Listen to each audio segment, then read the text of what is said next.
Right. So there were three big trends that we saw emerging as a result of COVID, and also generally even pre-COVID. I would say in 2019 they were already starting out. Number one is training in the new age. How people are using more or digitizing training in a deeper way, not just using those GPS trackers on those bibs that we're so familiar with seeing footballers wear, but also moving past those GPS trackers into more intelligent devices, training at home. How is that interaction happening? That's one big trend which we'll dive into. Number two, grassroots, I should say, content production. How it's getting more and more democratized with hardware and software becoming cheaper, and people want to film every game on every pitch and get that streaming out there. One of the deals that we saw in the acquisition side was Mycujo, who got acquired by Levin, in another big deal for this year. And that's all about streaming. So we'll cover that. Number three is the modern fan experience. Super topical again. If fans are not in stadiums, where are fans? They're at home. How do you connect with them? Making that transition happen. And the last one, which I want to end with, is the rise of the athlete investor. We've seen this across the world of sports tech, and we're seeing it increasingly in football as well. All right, so I'll start with new age training. So the way we're going to do this section is I'm going to highlight a couple of key trends that we see and some companies that you can check out that are feeding this trend. And some of these names will be familiar to some of you, but we hope, as always, to highlight some new ones, right? And also you can see where they're from, some Europe, Australia. But number one, I mentioned about the shift in the tracking devices. Now, traditionally, we've been used to, I think for a good 10 years now, that GPS tracker, which sits in that little kind of sports bra, is the best way to describe it, that all footballers are seen wearing, especially in training. And that's where that bib used to sit. It had a gyroscope, it had an accelerometer, maybe a heart rate measurement device, which came into that GPS tracker. But essentially what it was doing was tracking your movement. So it could track how many sprints you've had, how many kilometers you've covered, how many times you've sprinted, things like that. But now we're shifting to smarter sensors. And these smarter sensors can tackle or can gather data on how many times the ball touched your foot. What are the different types of passes that you're making, either long range, short range, which part of the pitch are you spending more time in? Not just that, but so they're capturing a whole bunch of new data sets outside of just movement, right? Number one.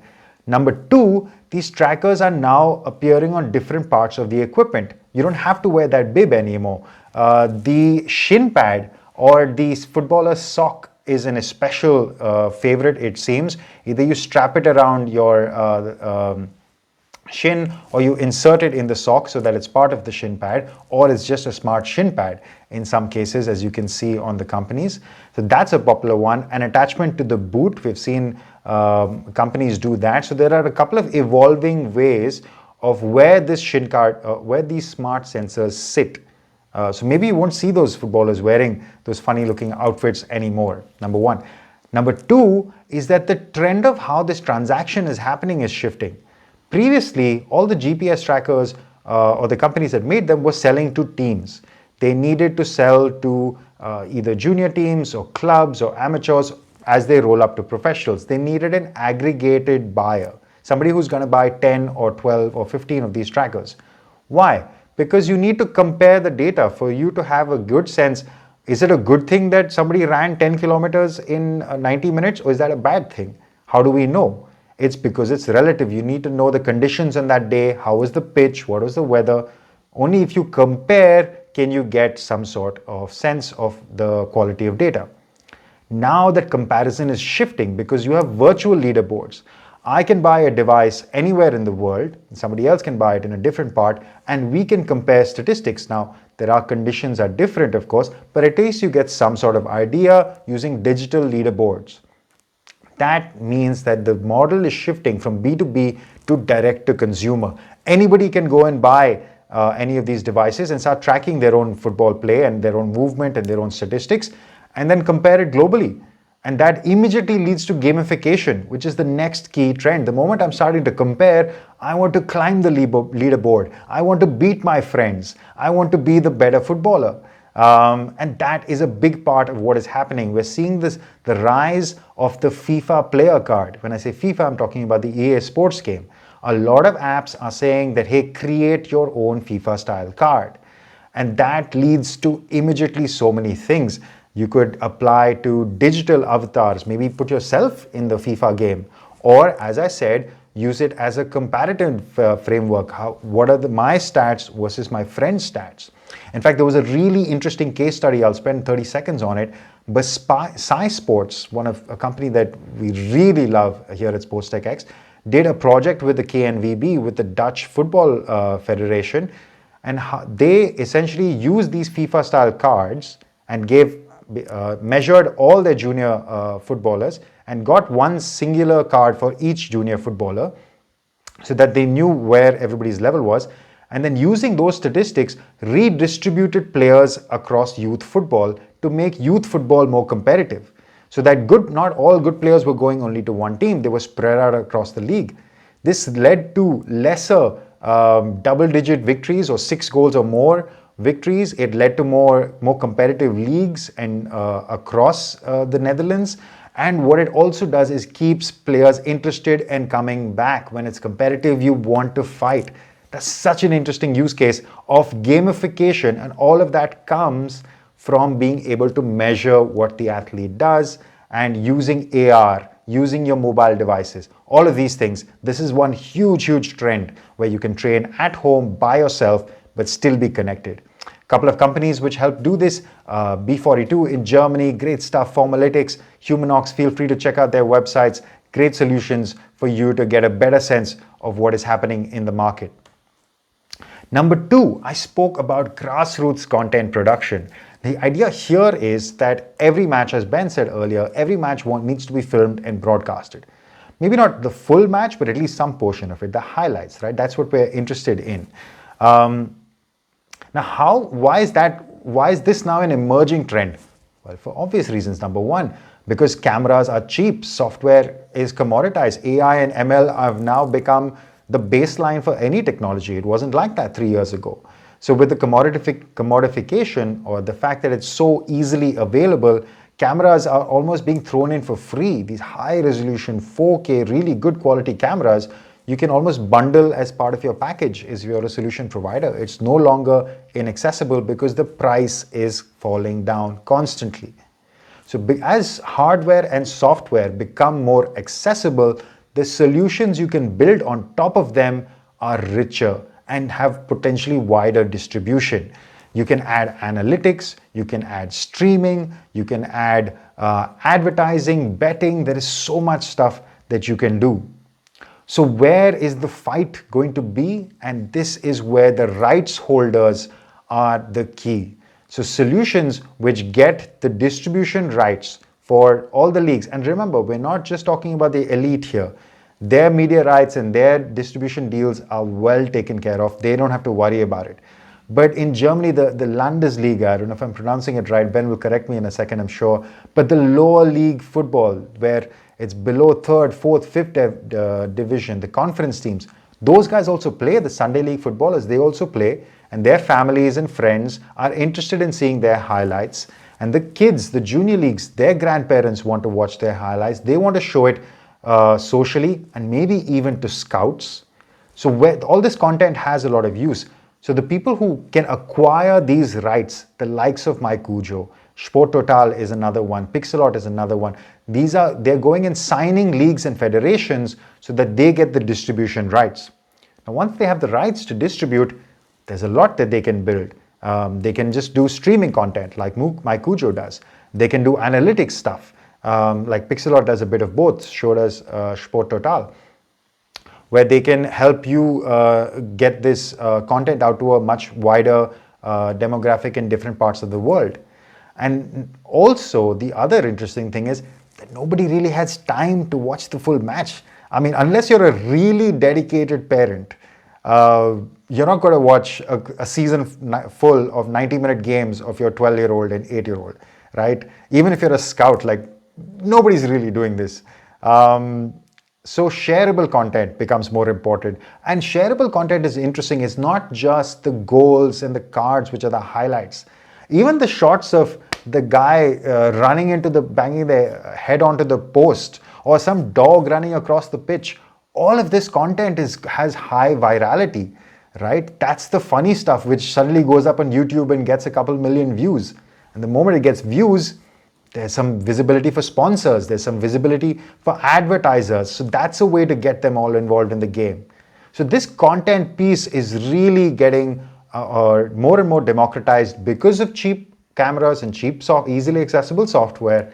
The farther the content is reaching, the more opportunities it has to help raise revenue for the clubs that we're targeting.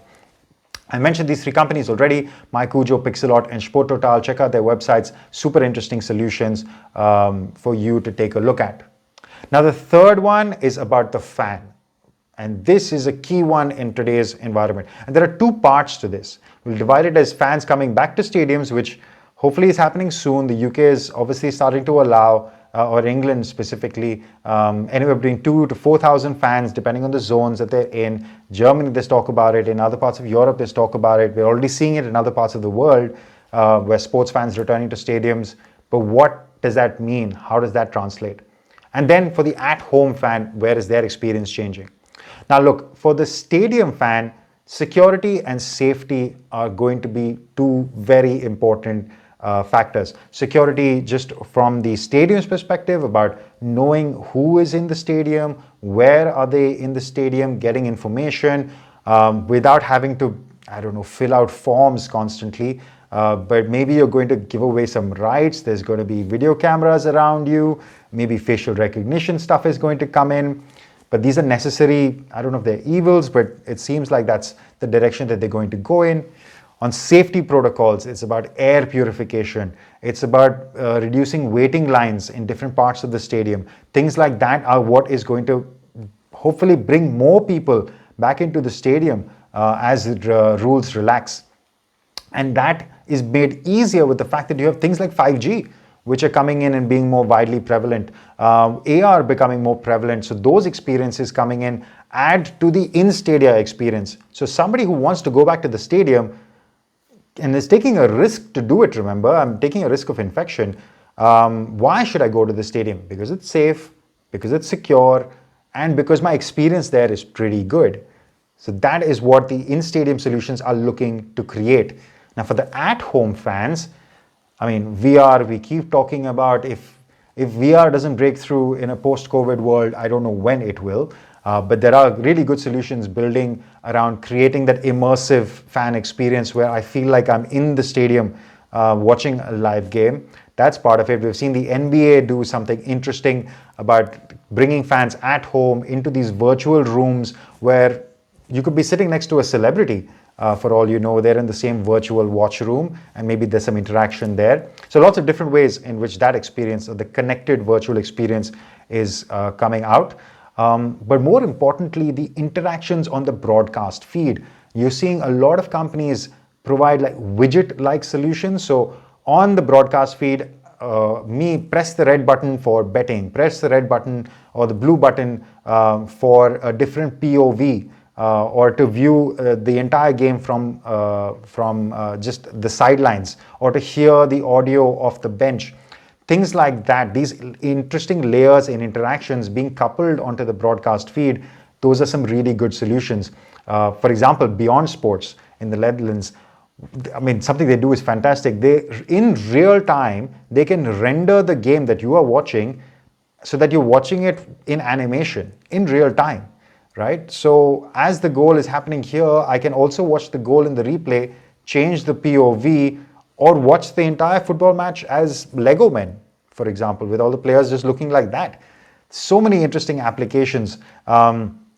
Edison is doing fan engagement using player recognition. Immersive is for in-stadia. We're using AR. I can project stats from the stands. And these are just some of the cool solutions that we see. So that's three big trends. I'm going to finish with just some names at you. A lot of the companies that we've talked about are now being invested in by footballers. Now, also, not all of these are exclusively football-focused companies. We've seen footballers branch out a bit more. Matteo Flamini, famously, that guy is an absolute rock star. GF Biochemicals, I should say, sorry. The company that he founded and invested in, I believe it's worth north of $19 billion. That's what Forbes says. So Flamini's done all right. But things like Luis Saha, Zlatan Ibrahimovic, Oliver Kahn, Manuel Neuer famously, I mean, you're seeing, I think pretty much everybody is seeing his ads everywhere. Vaha is a fitness screen. We'll talk about that in the Fitness Tech report, but it's an at-home fitness device. So footballers are entering different parts of the sports tech ecosystem. One special mention for Christian Fuchs for what a fantastic name to give your own company. No Fuchs given. Shout out to him for the originality on that one.